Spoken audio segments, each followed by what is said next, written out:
여러분 반드시 합격하실 겁니다.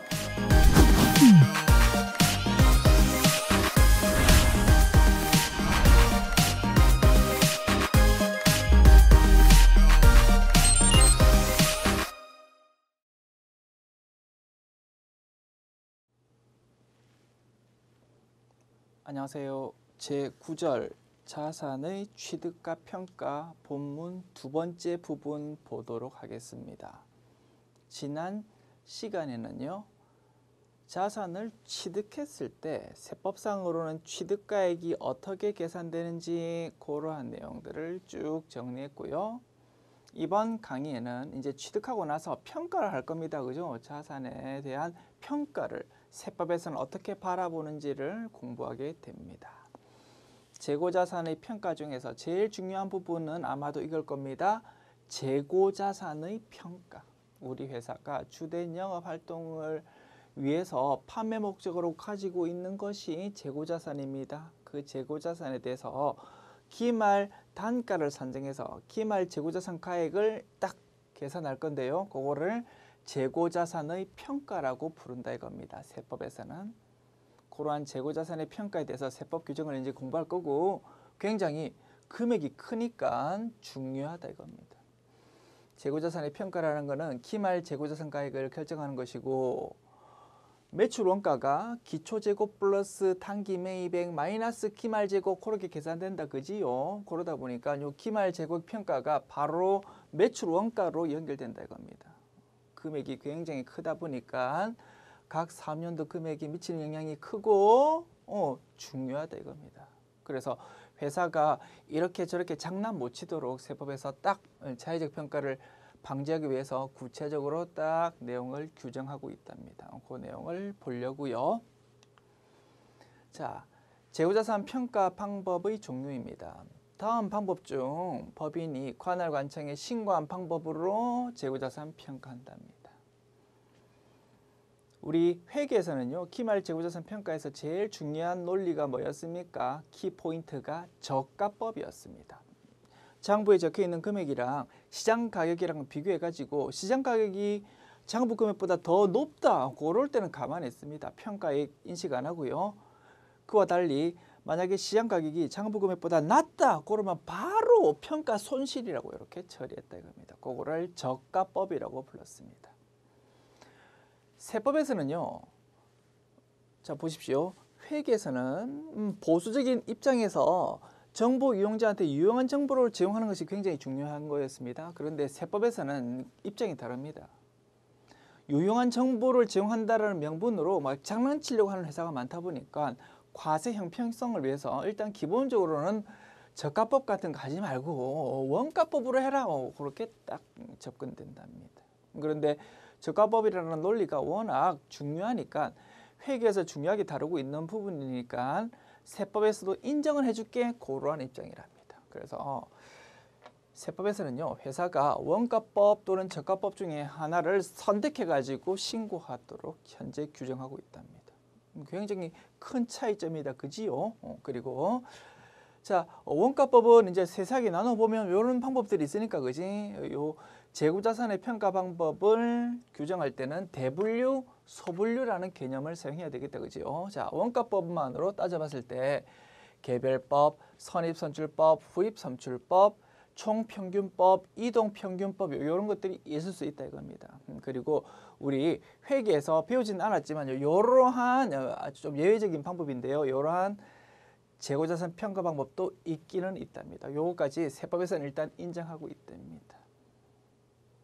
그리고 회계 이론을 보면요, 사실은 요거보다 몇 가지가 더 추가될 수 있습니다. 재고자산 평가 방법이 이론적으로 볼 때. 그런데 세법에서는 여기에서 언급 안 돼 있는 나머지 방법은 인정 안 하고 요렇게까지만 인정한답니다. 요렇게 중에서 하나를 선택해서 신고하면 됩니다.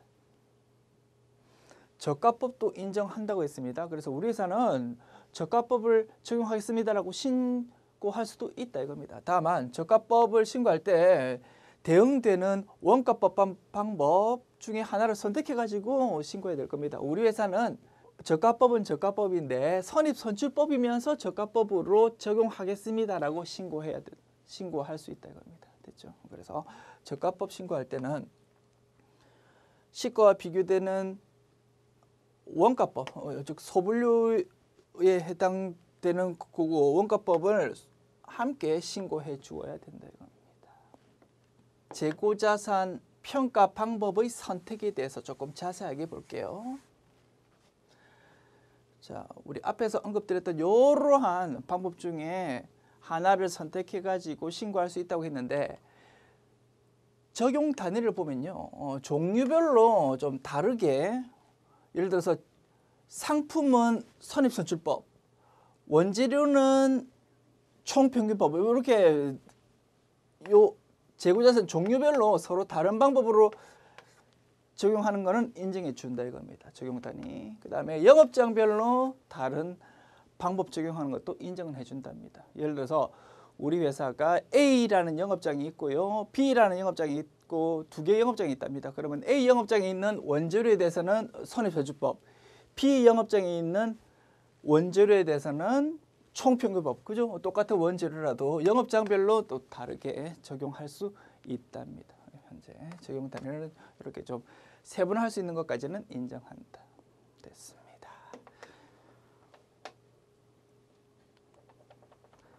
제가 조금 전에 언급드렸던 우리 교재 다시 한번 확인 개념에서 사례가 있습니다. 동일 영업장에서 상품은 선입선출법이면서 원가법, 원재료는 총평균법이면서 저가법, 이렇게 선택 가능하다 이겁니다. 또는 이런 것도 가능하다. A 영업장 원재료는 선입선출법이면서 저가법, B 영업장 원재료는 총평균법이면서 원가법, 이런 거 가능하다 이겁니다. 됐습니다. 다만 우리 시험에서 가끔 이렇게도 묻는 것 같습니다. 영업장이 우리 회사는 딱 하나입니다. 딱 하나의 영업장이 있는데 제품은 선입선출법, 상품은 총평균법, 이렇게는 가능하냐? 그렇게 물어보는 경우도 있는 것 같아요. 그거는 안 된답니다. 됐죠? 영업장이 하나의 경우에는 가, 나, 다, 라라고 이렇게 딱 구분되어 있는 요 자산 종류별로는 하나의 방법이어야 된다. 됐죠? 따라서 상품이랑 제품은 동일한 방법이어야 된다 이겁니다. 됐습니다. 이 부분도 좀 알아두시면 좋겠네요. 됐습니다.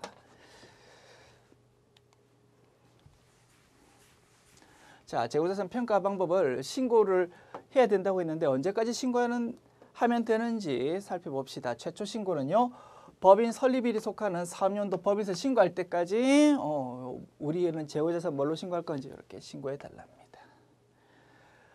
만약 이때까지 신고 안 하면요, 세법에서 만약에 신고 안 하면 이 방법으로 적용하겠습니다라고 무신고 때의 평가 방법을 딱 규정하고 있답니다.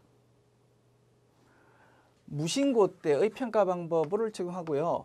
재고자산에 대해서는 무신고 때의 평가 방법 알아두십시오. 중요합니다. 선입선출법이랍니다. 자, 조금 뒷부분에 나옵니다. 여기, 그죠? 무신고 때는 재고자산은 선입선출법으로 적용한답니다. 시험에서 많이 쓰이거든요. 꼭 알아두십시오.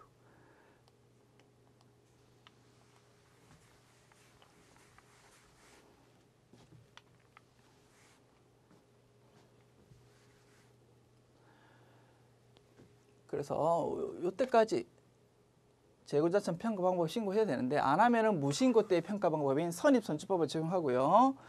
늦게라도 이제 이렇게 평가하겠습니다라고 신고해주면 그때부터 이제 신고한 평가 방법이 적용된다고 합니다. 그 다음에 변경 신고. A라는 평가 방법을 적용하다가 바꾸어야 되는 경우도 있을 겁니다. 변경 신고하면 됩니다. 변경 신고를 언제까지 해야 되는지도 중요합니다. 사업연도 끝나기 전 3개월이랍니다. 올해가 X 1년도입니다. 사업연도는 1월 1일부터 12월 31일까지. 자, 이번 사업연도에 대해서 법인세 신고를 내년도 3월 말에 할 겁니다. X 2년도 3월 31일에 할 거라고요. 이번 X 1년도 사업연도에 대해서 재고자산 평가 방법을 작년까지만 해도 X0년도까지만 해도 A라는 방법을 적용했는데 X1년도 3년도부터는 B라는 방법을 적용하고 싶다고요? 변경신고 언제까지 하라고요? X1년도 3년도가 끝나기 전 3개월.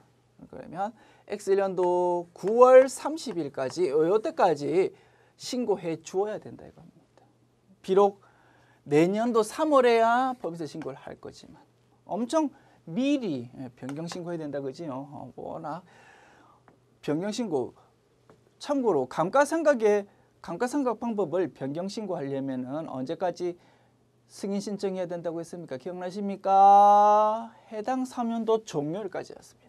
그러면 요 예를 든다면 X1년도 12월 31일까지였다 이겁니다. 그것보다 훨씬 빠르다 그지요? 좀 실무에서 워낙 중요한 내용이고 시험에서도 자주 건드리는 부분인 것 같습니다. 꼭 알아두십시오. 엄청 빨리 변경신고해야 됩니다. 다만 감가상각 방법의 변경에서는 관할관청의 승인이 필요했습니다. 이렇게 바꿔도 됩니까? 라고 물어봐야 된다 이겁니다. 반면 재고자산 평가 방법의 변경은요 좀 빨리 신고를 해야 되지만 승인은 필요 없답니다. 두 개를 딱 확실하게 비교해 둬야 된다. 시험 잘 나오게 생겼다 그지요? 딱 잘 정리해 둡시다. 됐습니다. 그리고 요때까지 변경신고 해야지만 제대로 변경이 됩니다. 그런데 요때까지 변경신고를 제대로 하지도 않아 놓고 자기들 마음대로 바꾼답니다. 그러면 인정하겠습니까? 안 하겠습니까? 당연히 안 해주지 그지? 예를 들어서 X1년도 3년도에 대해서 B라는 방법으로 변경하고 싶으면 9월 30일까지 변경신고해야 되는데 예를 들어서 10월 15일 정도에 변경신고한답니다. 그러면 적용된다 안 된다? 변경 적용 안 됩니다. 이렇게 변경신고 해놓고 우리들 마음대로 B라고 평가하면은 안 된다 이겁니다. 그런 거를 네 마음대로 변경했다라는 의미에서 임의 변경이라고 부른답니다. 그래서 임의 변경에 대해서는 이렇게 적용하겠습니다라고 세법에서 딱 못 받고 있다 이겁니다. 그 방법이 적용된답니다. 됐죠? 그래서 X1년도 10월 15일 날 이렇게 변경신고를 해놓고 A에서 B로 싹 바꿔버리면 일단 X1년도 사업년도에 대해서는 내 마음대로 바꾼 거니까 납세자 마음대로 바꾼 거니까 임의 변경에 대한 평가 방법이 적용되고요. X1년도에는 그다음 3년도 X2년도 3년도 법인세부터 이제 변경신고한 그 내용이 이제 적용이 제대로 된다 이겁니다. 됐죠? 그리고 임의 변경 시 평가 방법 좀 이따 공부할 건데 중요하거든요. 미리 맛배기로 정리합니다. 맥심은 기억 니은이랍니다. 무신고 때의 평가 방법인 선입선출법이랑 애당초 신고 방법인 A랑 요거 둘 중에 큰 걸로 적용한다 이겁니다. 됐죠? 요 A랑 선입선출법이랑 요 둘 중에 큰 거 요거를 세법에서는 정확한 평가 금액으로 보고 회사는 요걸로 우리들 마음대로 변경해서 신고했을 거 아닙니까? 그죠? 요거랑 두 개 차이 금액을 세무조정해야 될 거다 이겁니다. 이것이 임의 변경일 때의 세무조정. 시험 잘 나오게 생겼다 그지요? 잘 정리해 두십시오. 자, 아이고, 요것이 최초 신고와 변경 신고에 대한 내용. 중요한 내용 다시 한번 별표 칠게요. 요거 중요하고요. 요때 무신고 시 평가 방법 요거 중요하고 임의병식 평가 방법 정한다. 당연한 소리인 것 같긴 한데 어쨌든 요 내용 자체가 워낙 중요하다 이겁니다. 자, 그 다음에 여기 별표 친 부분 부연 설명해 볼게요. 뭐 별거 아니고요. 재고자산 평가 방법을 신고 안 했을 때는 무신고 때의 평가 방법이 세법 규정에 따라서 딱 적용이 된다고 했는데 즉 선입선출법이 적용된다고 했는데 그 상태로 한 2, 3년 정도 적용되다가 선입선출법이 아니고 이제 후입선출법으로 바꾸고 싶다. 그럴 때 어떻게 하면 되겠습니까? 변경신고하면 되는 것이 뭐 변경신고. 그래서 애당초 우리가 무슨 방법으로 신고하겠습니다, 적용하겠습니다라고 신고했다가 바꿀 때도 변경신고고요. 신고를 아예 안 해가지고 무신고 때의 평가 방법인 선입선출법이 적용되는 상태에서 바꾸고 싶다. 그것도 변경신고고. 다 변경신고다. 그 말이 주석 내용에 적혀 있습니다. 됐습니다.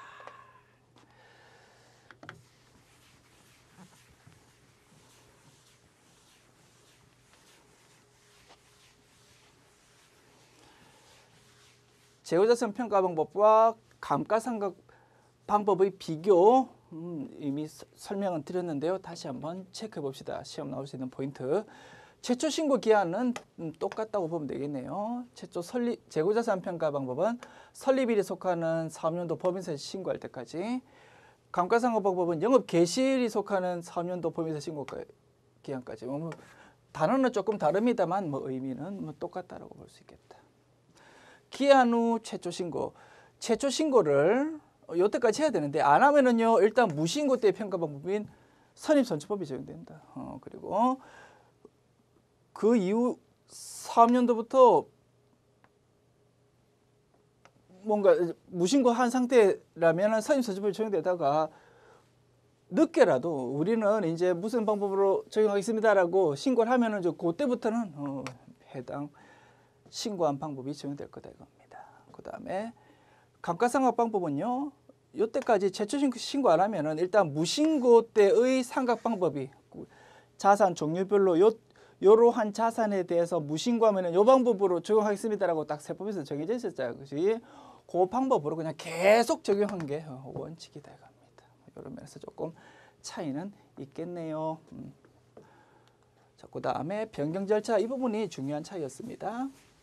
변경 신고를 재고자산은 엄청 빨리 했다 그지? 사업연도 종료일 이전 3개월이 되는 날, X1년도 9월 30일까지 해야 되고요. 감가상각 방법의 변경은 변경 적용하려고 하는 최초 사업연도 종료일까지 X1년도부터 이 방법으로 바꾸겠습니다라고 하고 싶을 때 X1년도 12월 31일까지 해놓고 그때 승인 신청하면 된다고 했습니다. 요것보다 요게 3개월 빠르다라고 보면 되겠다 그죠? 반면 재고자산 평가 방법은 좀 빨리 변경 신고해야 됩니다만 승인이 필요 없다 이겁니다. 반면 감가상각 방법의 변경은 승인이 필요했다. 이렇게 비교 정리할 수 있겠습니다. 그리고 앞부분에서 좀 디테일한 차이를 정리했는데 이렇게 차이 나는 이유도 생각해 보면 당연하다 이겁니다. 감가상각 방법은 일단 이때까지 신고 안 하면 무신고 때의 방법이 적용되고, 이 상태에서 뭔가 바꾸려면은 당연히 관할관청의 승인이 필요하니까 늦게라도 신고하면 그거 적용해 주겠습니다라는 규정이 당연히 없다 이겁니다. 됐죠? 반면 재고자산 평가 방법은 승인 절차가 필요 없으니까 늦게라도 네가 무언가로 신고한다면 그거 이제 나중 그때부터는 이제 적용하겠다라고 이제 규정할 수밖에 없는 것이고 됐습니다.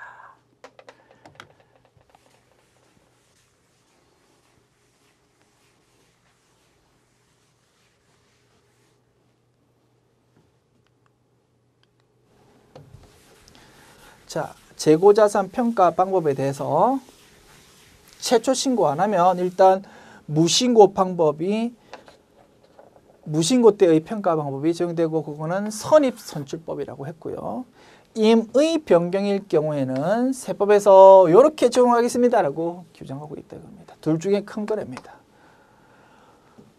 당초에 신고했던 평가 방법이랑 무신고 때 평가 방법인 선입선출법이랑 이 둘 중에 큰 금액으로 평가하겠습니다라고 세법에서 정하고 있답니다.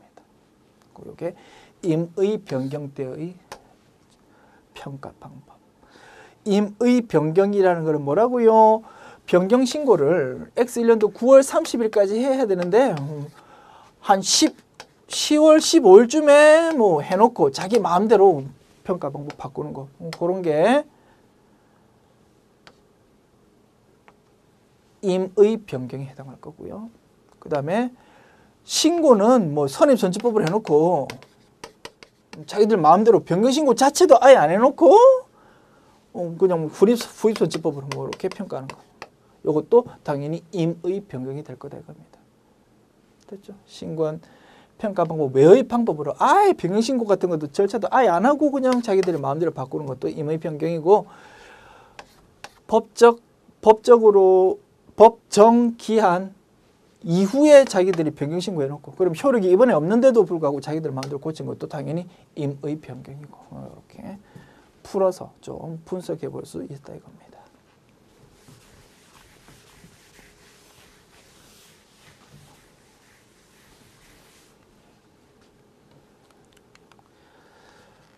그다음에 좀 상세한 내용 뭐 이렇게 주석 번호 붙은 거 살을 좀 붙여볼게요. 먼저 첫 번째 방법, 평가 방법.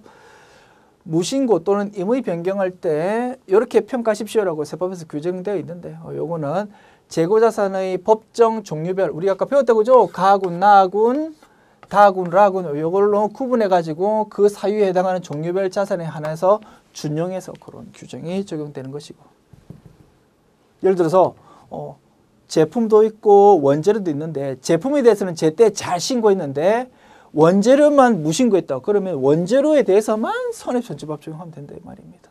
당연한 소리고요.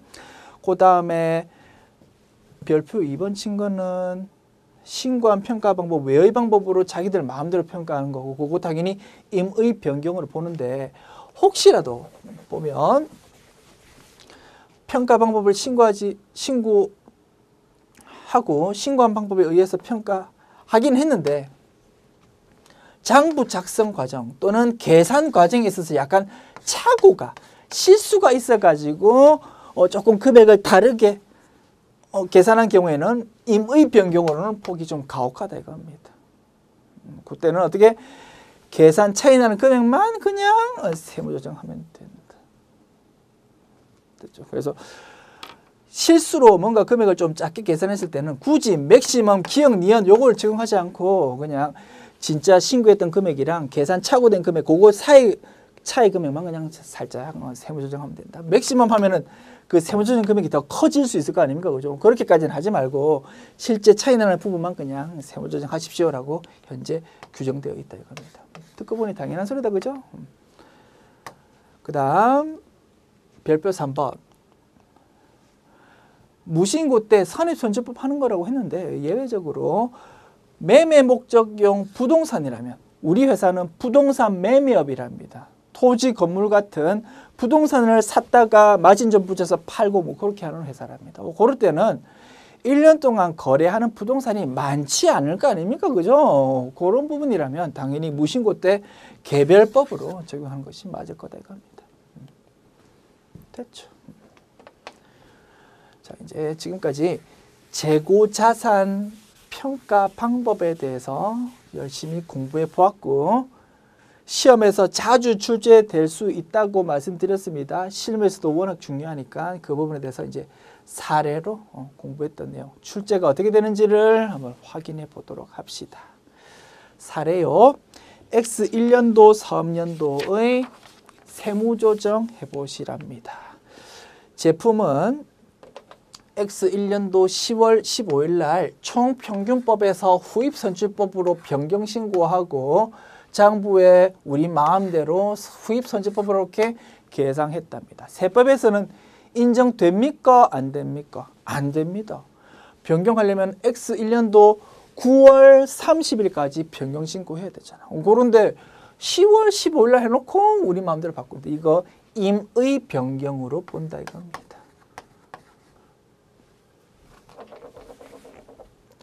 A는 임의 변경 메모할까요? 임의 변경. 그러면 세법적으로는 어떤 방법이 적용되겠습니까? 맥시멈이지, 그지? 원래 신고했던 총평균법.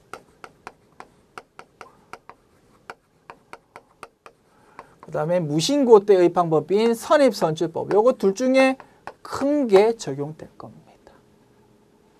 그 다음에 제공품요. A라고 하지 말고 제품이라고 해야 되네. 제품. 제품은 이렇게 결론 낼 수 있다.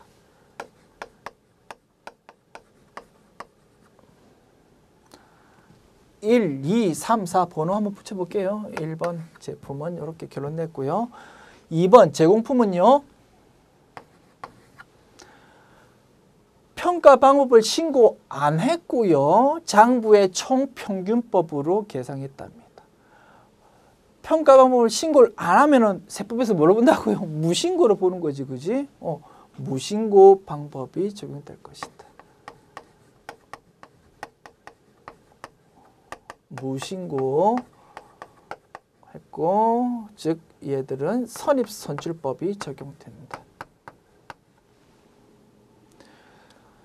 자, 그 다음 원재료 봅시다. 평가 방법을 후입선출법으로 신고했답니다. 그런데 장부에 우리 마음대로 총평균법으로 계상했답니다.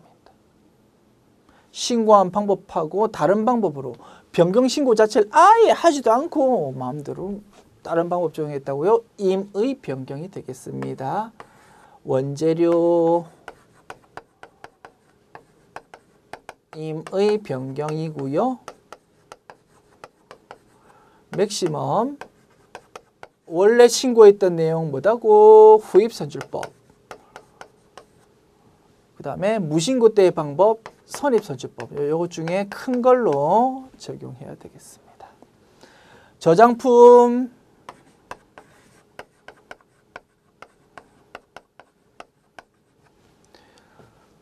평가 방법을 총평균법으로 신고했고 장부에 총평균법으로 평가했답니다. 잘했네요. 그런데 계산 실수가 있어가지고 조금 과소 계산했답니다. 그러면 차고다 그지? 그러면 차이 부분에 대해서 조정하면 될 겁니다. 그 차이 금액에 대해서 맥시멈 이런 거 하지 말고 그냥 차이 금액만 세부 조정하죠.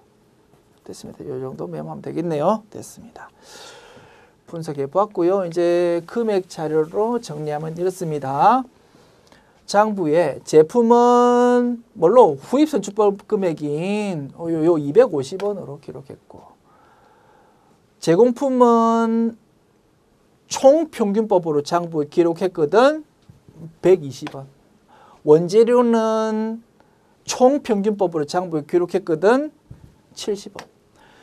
그 다음에 저장품은 총평균법을 평가했는데 실수로 좀 어설픈 금액으로 20원 이걸로 기록했다 겁니다. 세법적으로는 어떻게 본다고요? 제품은 총평균법이랑 총평균법 요거랑 선입선출법이랑 둘 중에 큰 거니까 280원으로 보는 겁니다. 됐죠? 장부는 이렇게 기록되어 있는 거를 세법이 이렇게 보니까 세무조정 어떻게 되겠습니까? 플러스 세무조정이지 뭐. 얼마요? 30원. 됐습니다. 그 다음에 제공품은 무신고니까 선입선출법이 적용되거든요. 장부에는 이렇게 기록되어 있으니까 아니 선입선출법이니까 요거다 그지? 140원. 그러면 차이 금액 20원만큼 플러스 세무조정 하면 될 겁니다. 그 다음에 3번 임의 변경이면 후입선출법이랑 선입선출법이랑 둘 중에 큰 거다 그지? 요거 장부는 요렇게 돼 있거든요. 2원을 줄여야 되겠네요. 마이너스 세무조정 2원. 그 다음에 저장품은요 차고거든요. 장부에 기록되어 있는 거랑 총평균법이다 그지? 신고한 게 총평균법 요거랑 요거 차이에 대해서 그냥 3원에 대해서만 조정하면 되겠습니다. 플러스 세무조정 3원 요렇게 세무조정 해야 되겠다. 시험 잘 나오게 생겼습니까? 안 생겼습니까? 잘 나오게 생겼다 그죠? 잘 연습해 두십시오. 어려운 건 아니다 그죠? 그래서 제가 열심히 이렇게 푼 내용이 이렇게 우리 교재의 해설로 이렇게 나와 있습니다. 됐습니다. 확인해 보시고요. 정답 맞춰보자. 30, 20, 마이너스 2, 3 됐습니다. 이렇게. 자, 이제 중요한 내용입니다. 자동 추인이란 부분. 자, 보십시오. 매출 원가는 어떻게 계산합니까? 기초재고 플러스 단기 매입 마이너스 기말재고 이렇게 계산됩니다. 우리는 조금 전에 요 부분 가지고 열심히 세무조정했다 겁니다. 자, 요 올해 말의 재고자산은 다음 연도 입장에서는 기초재고가 됩니다. 맞습니까? 자, 보십시오. 올해에 기말재고가 뭔가 좀 왜곡돼 가지고 플러스 30원이라고 예를 들어서 세무조정했다고 봅시다.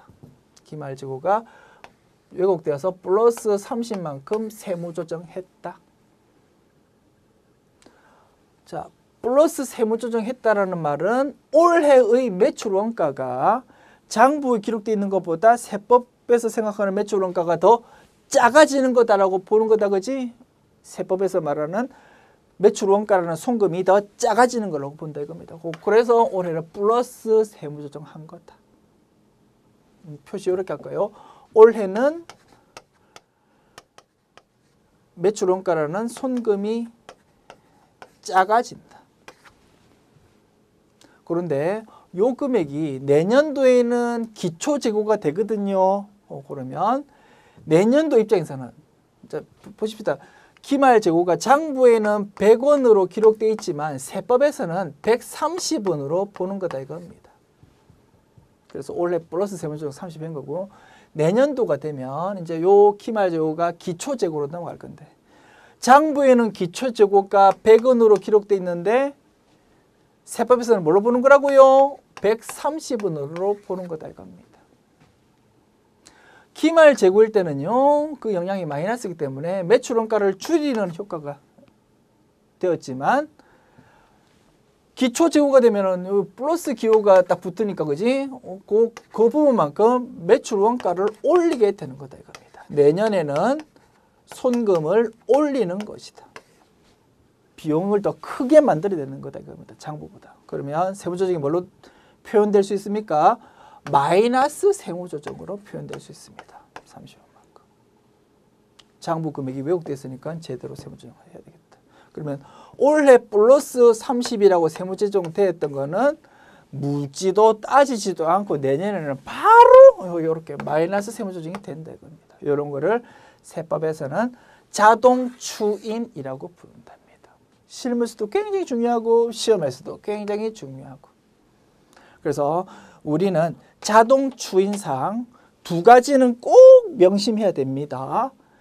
대손 충당금 세무조정할 때 대손 충당금은 세법에서는 총액법으로 접근하다 보니까 작년도 말에 대손 충당금 한도 초과액으로 세무조정된 부분이 있으면 플러스 세무조정이 된 부분이 있으면 올해는 묻지도 따지지도 않고 그 부분은 자동으로 마이너스 세무조정, 반대 세무조정 한다고 했다 그죠? 그게 대표적인 자동 추인사항. 첫 번째, 요게 두 번째 대표적인 자동 추인사항입니다. 작년도에 재고자산 가지고 무언가 세무조정이 있었으면 올해는 그와 반대 세무조정을 그냥 바로 그냥 해버리면 된다. 됐지요? 됐습니다.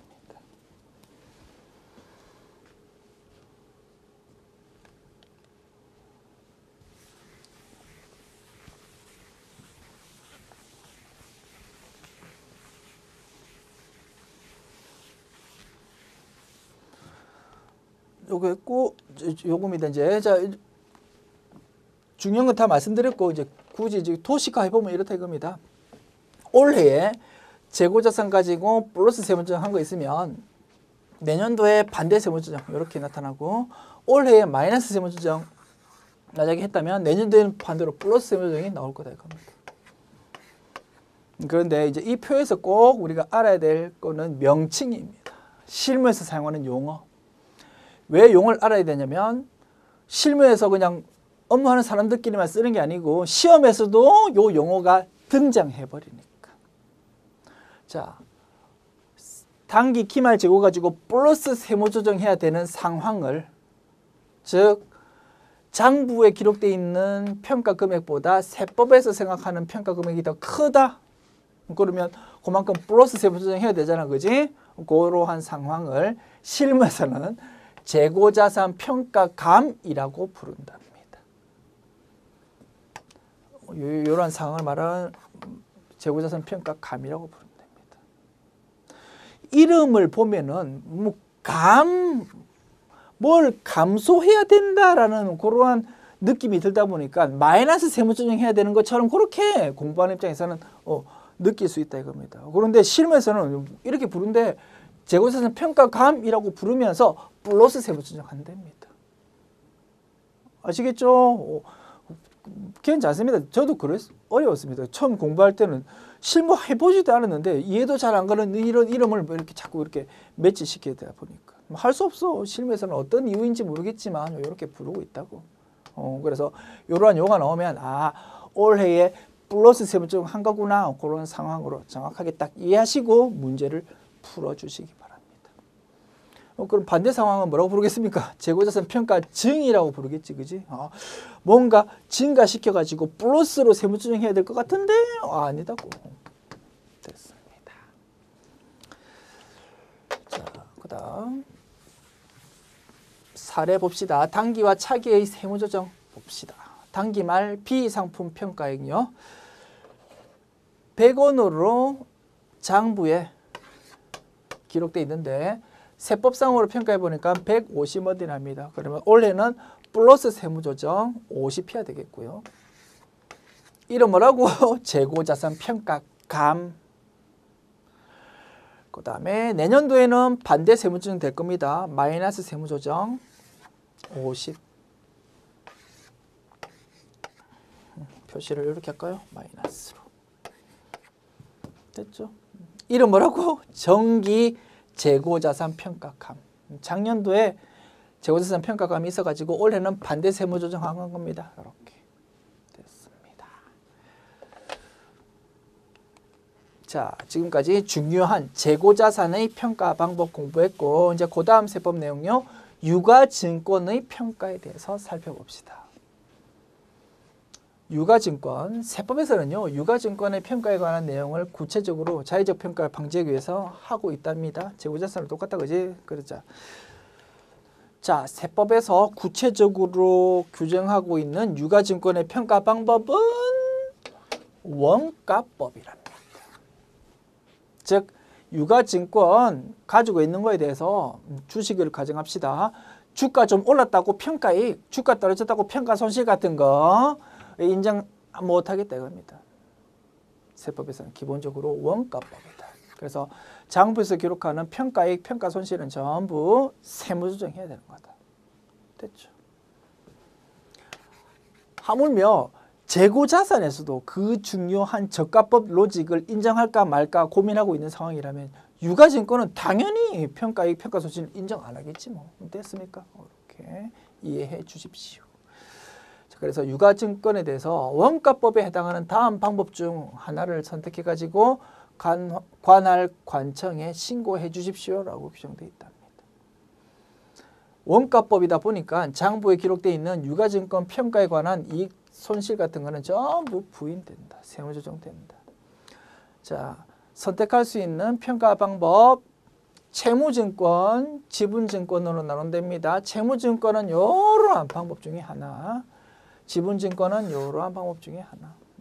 총평균법, 이용평균법이 인정되는 거구나 라고 보면 되겠고 채무증권의 경우에는 개별법이라는 것도 허용된다고 보면 되겠네요. 됐습니다.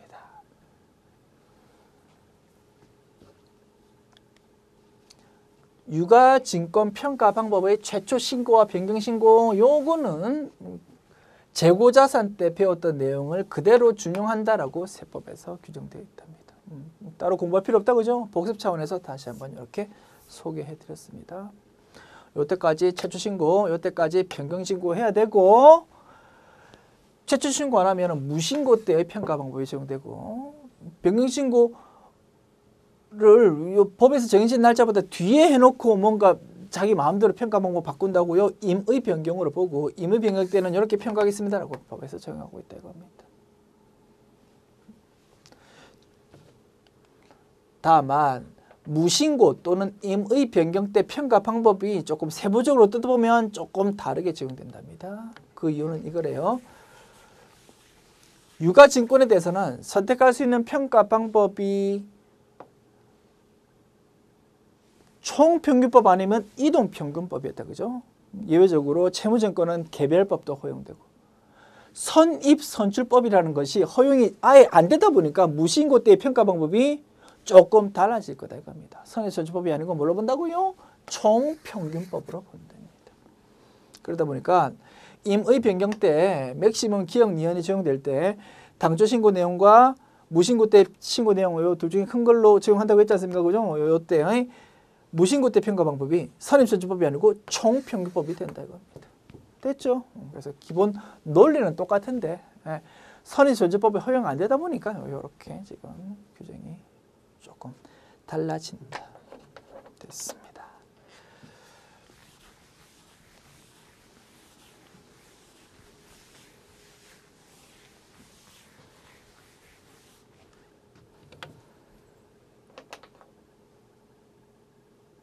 자, 단기 매매 증권과 매도 가능 증권에 대해서 이제 평가 손익을 회계 처리할 건데, 자, 평가 손익 계정 과목 단기 매매 증권일 때는 요거 수익으로 분류되고, 평가 손실은 요거 비용으로 분류되었습니다. 세무조정 당연히 해야 되겠지, 그지? 야, 수익 인식해가지고 단기 매매 증권이라는 자산 금액을 늘렸다고 인정 못하겠어? 마이너스 세무조정 들어가고요. 마이너스 유보다 이겁니다. 뭐에 대한 마이너스 유보겠습니까? 단기 매매 증권이라는 자산에 대한 마이너스 유보지 뭐. 단기 매매 증권 평가 손실 인식했다고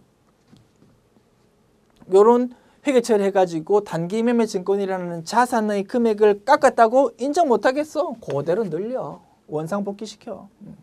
유보다 이겁니다.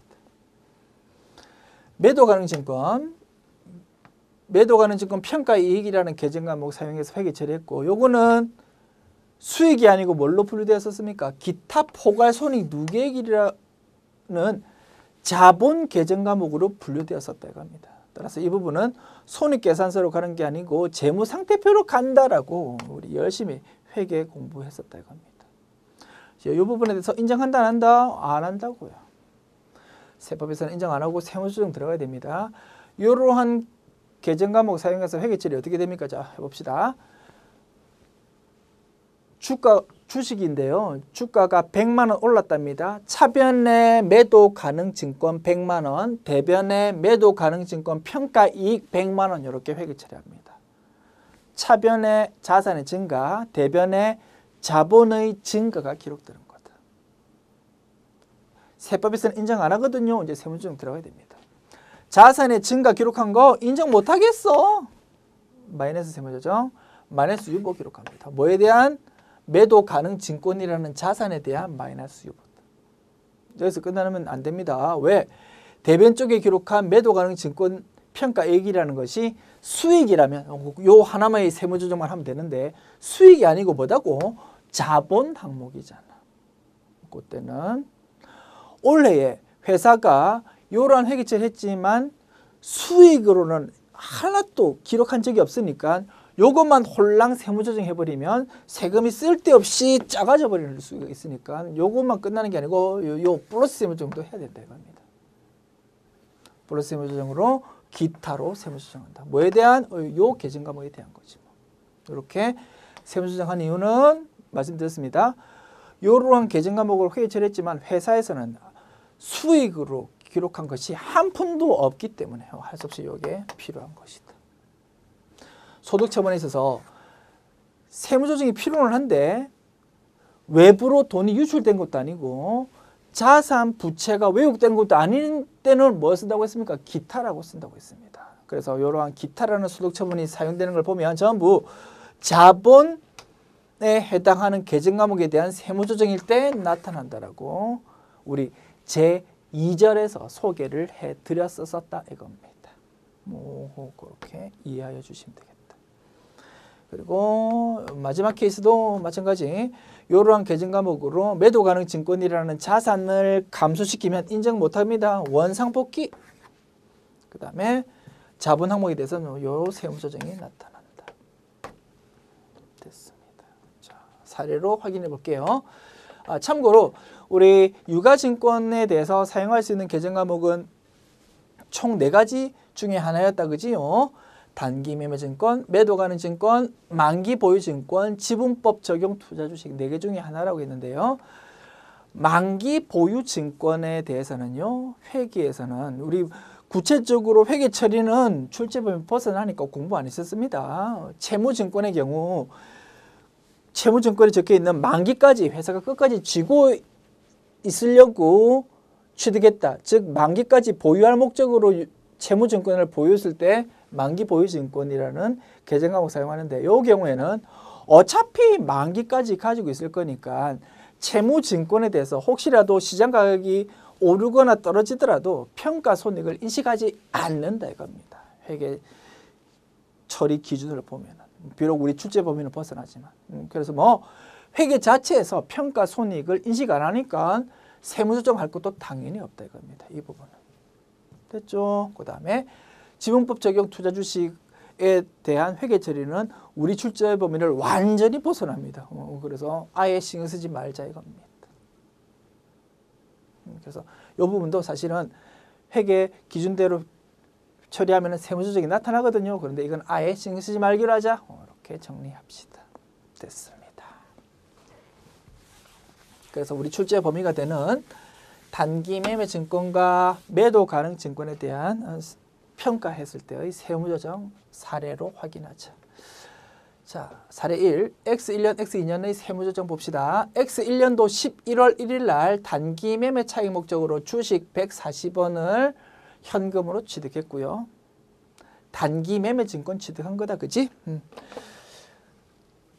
X1년도 말에 보니까 주가가 200원으로 올랐답니다. 60원 평가에 회계 처리했겠다. 그 다음에 X2년도 8월 1일에 160원 주고 팔았답니다. 됐죠? 이렇게 자료가 제시되어 있을 때 회계 처리 보면요. X1년도에 이렇게 회계 처리할 거고 X1년 말에 이렇게 회계 처리할 겁니다. 단기 매매 증권 60원 증가시키고 대변에 단기 매매 증권 평가 이익이라는 수익을 인식할 거라고. 그러면 장부에 기록되는 단기 매매 증권 금액은 X1년도 말에 얼마가 되겠습니까?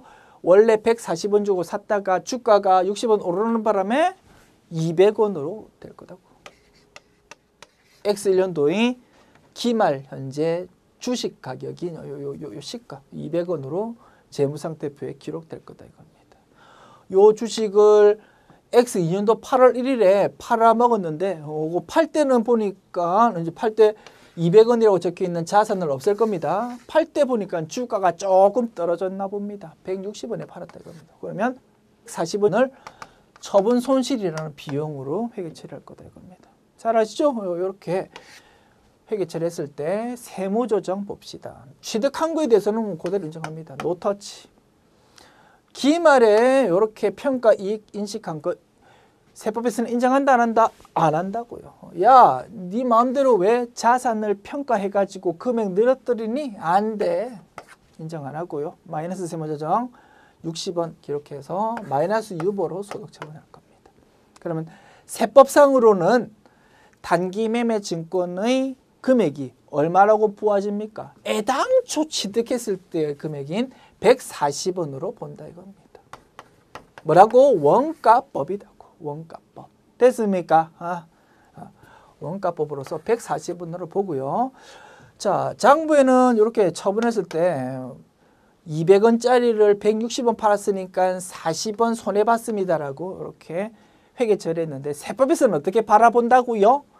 140원짜리 애당초 140원 주고 샀잖아. 그지? 140원짜리 주식을 파는 거다 이겁니다. 얼마에? 160만 원에. 160원에. 그러면 오히려 20원 이익 봤다라고 본다 이겁니다. 세법에서는. 그러면 이익 20원 본 거를 회사에서는 쓸데없이 비용 40원으로 기록하고 있으니까 차이 나는 60원을 다시 세무조정해야 되겠지. 그지? 물론 플러스로. 플러스 세무조정. 소득처분은 알고 봤더니 여기 기록되어 있는 거의 반대 세무조정이 되는 거다 이겁니다. 플러스 유보. 됐죠. 그래서 원가법이다 보니까 요 평가할 때 세무조정이 나타나고 그 유가증권을 처분할 때 반대 세무조정으로 끝나버리는 것이다. 됐습니다. 요게 단기 매매 증권에 대한 세무조정. 어렵지 않지요? 엄청 쉬운데 시험에 자주 출제됩니다. 꼭 틀리지 않도록 연습해 두십시오. 이런 거 틀리면 얼마나 억울하겠습니까? 그죠? 잠이 안 옵니다. 자, 그 다음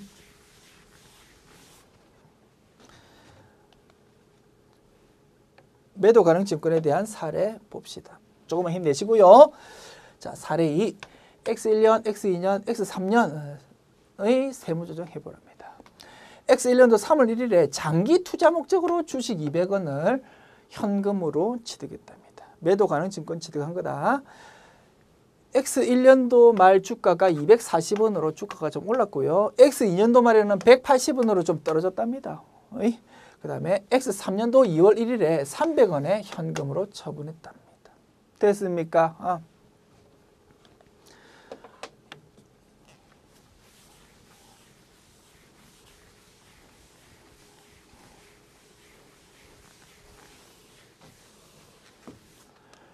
자, 3월 1일 날 취득했을 때 요렇게 세무조정 회계 처리할 거고요. 주가 올랐을 때 요렇게 주가 떨어졌을 때 자 보십시오. 자 그러면 X1년도 말의 재무상태표를 보면 어떻습니까?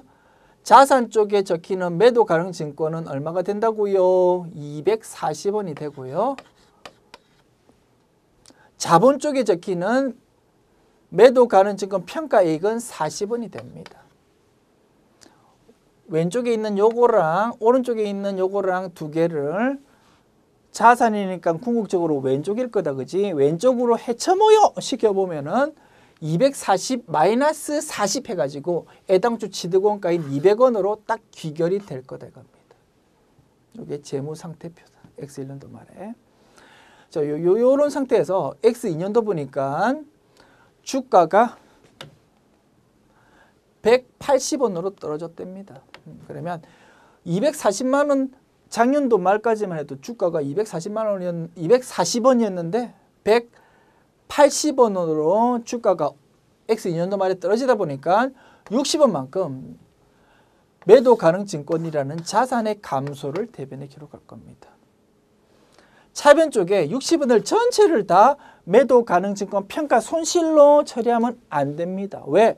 매도 가능 증권 평가 이익이라는 것이 수익이라는 손익계산서 항목이 아니었고 기타 포괄손익 누계액이라는 자본 항목으로서 재무상태표에 버젓이 남아있기 때문에 요건 먼저 없애야 된다 이겁니다. 오른쪽에 있는 매도 가능 증권 평가이익 40원 먼저 없애고 20원만 매도 가능 증권 평가 손실로 회계 처리해야 된다고 우리 재무회계 부분에서 열심히 공부를 했었습니다. 그러면 X2년도 말의 재무상태표를 보면 이렇게 분석될 겁니다. 자산 쪽에 기록되는 매도 가능 증권 금액은 X2년도 말의 주가인 180원으로 기록될 거고 자본 쪽에 기록되는 매도 가능 증권 평가 손익을 보면 매도 가능 증권 평가 이익은 없어져 버렸고 매도 가능 증권 평가 손실이 20원 이제 남게 되는 거니까 회계 처리를 차변에 한 거를 재무상태표의 오른쪽에 나타내려고 하다 보니까 오른쪽에 기록을 할 때 마이너스로 기록을 할 거다 이겁니다. 요 두 가지 계정 과목을 차변적으로 해쳐모여 시켜보면은 180원 플러스 20만 원 그렇게 해쳐모여가 될 거고 그러면 자연스럽게 애당초 취득 원가인 200원으로 기결이 될 거다 이겁니다. 이것이 X2년도의 재무상태표 X2년도 말의 재무상태표. 자, 이러한 상황에서 X3년도 2월 1일 날 요 주식을 300원 주고 팔아먹었습니다. 그러면 대변에 매도 가능 증권 180원 없애고요. 그에 딸려있는 꼬리표 매도 가능 증권 평가 손실도 없앨 겁니다. 매도 가능 증권 평가 손실이 애당초 차변으로 기록되었고 재무상태표에서 오른쪽에서 마이너스로 기록된 거니까 왼쪽에 있는 거다라고 보면 되겠죠. 그죠? 그거를 오른쪽으로 적어서 없애버리는 거다 이겁니다. 그래서 매도 가능 증권과 그에 딸려있는 꼬리표 요거 두 개를 합해보면 200원 애당초 구입했던 금액이 된다 이겁니다. 그래서 애당초에 200원 구입했던 주식을 300원 주고 파는 거니까 처분이익 100원이 대변 쪽에 기록이 되더라 이겁니다. 우리가 요런 내용을 재무회계에서 열심히 공부했었고요. 요러한 내용을 바탕으로 이제 세무조정 들어갑니다. 자, 취득했을 때는 노터치다. 자, 평가했을 때 요거 인정 안 한다 이겁니다. 이렇게 분석됩니다. 너 왜 쓸데없이 자산을 늘려뜨리니? 인정 못하겠어? 마이너스 유보. 그리고 여기서 끝나면은 회사에서는 수익으로 하나도 잡은 적이 없는데 오히려 세금을 줄여버리게 되는 이상한 꼴이 되니까 요 계정 과목에 대해서 다시 추가로 세무조정 들어가야 된다 이겁니다. 이렇게 본답니다. 플러스 세무조정 기타로. 이렇게 이해하시면 조금 도움이 될 거라고 생각합니다. 저는 공부할 때 그랬습니다. 자본에 해당하는 계정 과목이 오른쪽에 적힌답니다. 그러면 그게 뭐라고요? 자본이 증가하는 거다 이겁니다. 세법에서는 순자산 증가설을 기본 바탕으로 한다고 했습니다. 순자산이 느는 거면은 오케이, 그거를 플러스로 본답니다. 플러스로 보아야 되는 거고, 장부에서 수익으로 계산한 것처럼 이렇게 세무조정을 해야 되고, 대신 이렇게 회계 처리했다 하더라도 자본에서 바로 늘었다 하더라도 자산 부채가 왜곡된 건 아니거든요. 그렇기 때문에 자본에 대해서 건드리는 거니까 기타로 소득 처분하면 된답니다. 이러한 상황에 대해서 세무조정할 때 자본이 있는 거니까 플러스 세무조정 해야 된다. 그 다음에 기타로 세무조정한다. 이렇게 보는 겁니다. 회사가 이렇게 회계 처리했을 때 일단 대변에 매도 가능성은 평가이익이라는 자본의 증가로 기록했는데 그거를 뭘로 변환시키는 거냐면 회사가 마치 수익으로 기록한 걸로 일단 변환시키자 이겁니다. 수익으로 회사가 기록한 걸로 변환시키되 이러한 회계 처리했을 때 자산 부채가 왜곡된 건 아닌 걸로 보니까 요거를 기타로 일단 소득 처분해서 요게 자본이 아니고 이제 수익으로 기록된 걸로 지금 일단 상태를 바꾼다 이겁니다. 요래 놓고 요 세무조정을 하면은 요게 완벽하게 조정이 된다. 뭐 요렇게 접근하시면 좋을 것 같다라고 생각을 합니다. 저는 공부할 때 그렇게 접근했던 것 같아요.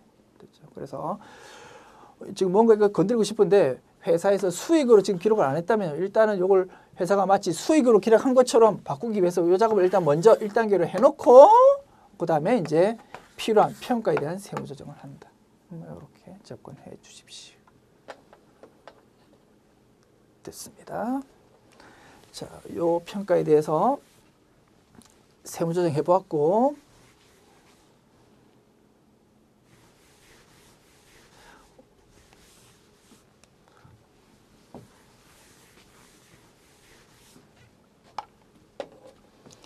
X2년도의 회계 처리에 대해서 세무조정합니다. 마찬가지 논리로 접근합시다. 매도 가능 증권 평가이익이라는 자본 항목을 차변에 기록하고 매도 가능 증권 평가 손실이라는 자본 항목의 계정 과목을 또 차변에 기록했습니다. 어쨌든 간에 전부 자본에 대한 계정 과목이다 이겁니다. 요거를 뭘로 변환하자고? 회사가 마치 자본이 순자산이 감소하는 거니까 세법 입장에서는 비용으로 처리한 것과 별반 다른 게 없다 이겁니다. 그러니까 회사가 마치 비용으로 처리한 걸로 보기 위해서 일단 이렇게 작업을 하는 겁니다. 마이너스 세무조정. 비용으로 처리한 거니까 마이너스. 그리고 현재 이 상태로 뭔가 자산 부채가 왜곡된 건 아니니까 기타로 세무조정한다 이겁니다. 이렇게 해서 일단 자본으로 회계 처리한 부분을 마치 비용으로 회계 처리한 것처럼 일단 변환시킨 다음에 이제 유가증권의 평가에 대한 세무조정을 하면 된다. 뭘로? 왜 쓸데없이 자산을 감소시키니? 인정 못하겠어. 플러스 세무조정을 통해 플러스 세무조정하고 소득 처분을 유보로 한다 이겁니다. 매도 가능 증권에는 자산에 대한 관리를 하죠. 됐습니다. 이렇게 분석해봤고 마지막 처분할 때 이제 이렇게 소득 처분 세무조정 될 겁니다. 회사에서는 처분 이익이라는 수익을 100원 인식했는데 세법에서는 어떻게 본다고요? 세법은 철저하게 원가법이니까 애당초 200원 주고 샀던 거를 300원 주고 팔았으니까 요 차이인 100원만 이익으로 처분 이익으로 인식한다 이겁니다. 본다 이겁니다. 자, 그렇게 분석을 각각 따로 했는데 공교롭게도 회계에서 인식하는 수익 금액이랑 세법에서 인식한 바라보는 입금 금액이랑 똑같게 된다 이겁니다. 아시겠죠? 결론은 똑같을 수밖에 없다. 그래서 매도 가능 증권에 대한 평가와 처분에 대한 회계 처리가 일견 복잡해 보이긴 하지만 딱 중심만 잡고 있으면 된다라고 우리 열심히 공부했잖아. 그지? 그 중심이 뭐라고? 애당초 취득을 얼마 주고 했었지? 그게 중심이었다 이겁니다. 그래서 평가하고 나서도 재무상태표에서 기록되어 있는 상태를 딱 보고 확인을 꼭 해보자. 요거 두 개를 차변으로 해쳐모여 하면은 애당초 취득원가로 돌아가는지 평가했을 때 확인해보고 처분할 때도 마찬가지 복잡하게 회계 처리가 되지만 결론값은 처분할 때 받은 금액이랑 애당초 취득원가랑 요 두 개 비교해가지고 처분 손익이 나와야 된다라고 딱 애당초 취득원가를 꼭 쥐고 있자라고 했었지 않습니까? 그죠? 그러다 보니까 처분했을 때 회계에서 바라보는 처분 손익이랑 세법에서 바라보는 처분 손익은 똑같을 수밖에 없는 것이다. 다만 요 매도 가능 증권이라는 자산에 대해서 지금까지 꼬리표를 잘 달아가지고 관리해 왔잖아. 그지? 요거를 이제 처분했으니까 없앴으니까 마지막 최종 정리를 해야 될 겁니다. 그래서 요 자산에 대해서 애당초 마이너스 유보 한 번 생겼고 플러스 유보 한 번 생겼으니까 요거 두 개 상계해 보면 순액으로 따지면 20원이라는 유보 금액이 있었다라고 분석될 수 있습니다. 요 플러스 유보 20원을 처분했으니까 마이너스 유보 20원으로 반대 세무조정하고 자, 처분했을 때 회사가 기록한 수익 비용이랑 세법이 생각하는 수익 비용이랑 똑같으니까 여기에서만 끝내면 안 되겠다. 그지요? 쓸데없이 세금을 줄이면 안 되겠다 이겁니다. 그러니까 어떻게 반대 세무조정 할 수밖에 없는 거고 그건 어떻게 분석하는 거라고 결국은 매도 가능 증권 평가 손실이라는 요 자본 항목을 대변에 기록한 거 요거를 일단 회사가 마치 수익으로 처리한 것처럼 일단 변환하는 것이 일단 1단계로 필요하더라 이겁니다. 그래서 수익으로 처리한 것처럼 보아서 플러스 세무조정하고 수독처분 기타로 이렇게 할 수밖에 없는 것이다. 이렇게 하고 나서 요거를 하면 완벽하게 처분 시점의 세무조정이 이루어진다. 됐습니다. 그래서 처음 접했을 때 굉장히 의아해할 수 있고 그러다 보니까 시험에서 굉장히 자주 지금 출제되는 내용인 것으로 분석됩니다. 처음에는 엄청 복잡해 보이지만 조금 시간이 흐르고 세무조정을 많이 겪다 보면 아유 뭐 별것도 아니구나라는 생각도 든다고. 어쨌든 시험에서 자주 나온다고 하니까 좀 잘 정리해 두었으면 좋겠다. 세세하게 분석해 보았고 큰 그림으로 보면 별거 아니야. 플러스 자산 건드린 것에 대해서 인정 못하니까 마이너스 세무조정 했잖아. 그지? 그거에 대해서 그 금액을 똑같이 반대 세무조정 하면 된다고. 대신 소득처분을 기타로 한다고. 이때도 마찬가지. 플러스 세무조정 중심 잡고 나서 마이너스 반대 세무조정을 하고 소득처분 기타로 하면 된다고. 해당 사업연도에 각 사업연도 소득 금액이 영향이 없도록. 처분할 때도 마찬가지야. 처분할 때도 원래 있던 유보 같은 거를 그냥 마이너스 반대 세무조정으로 없애고 그 금액하고 똑같은 금액을 반대 세무조정하면 된다. 기타로. 됐습니다. 이렇게 정리해 볼 수도 있겠습니다. 됐습니다. 지금까지 재고자산과 유가증권의 평가에 대해서 시험에서 굉장히 자주 나오는 주제에 대해서 정리해 보았습니다. 수고하셨습니다.